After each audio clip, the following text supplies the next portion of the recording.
Panata sa Bagong Pilipinas. Bilang Pilipino, buong pagmamalaki kong isinasabuhay ang Bagong Pilipinas. Buhay sa aking dugo ang laing dakila, magiting at may dangal.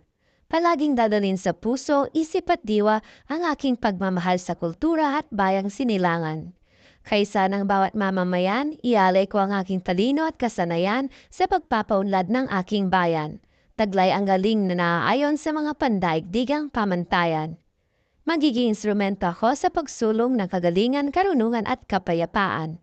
Makikiisa at makikilaho ako sa mga adhikain ng pamahalaan dahil ang kaunlaran ay hindi lamang responsibilidad ng iilan. Isusulong at pangangalagaan ko ang karangalan, kalayaan at interes ng aking bayang minamahal.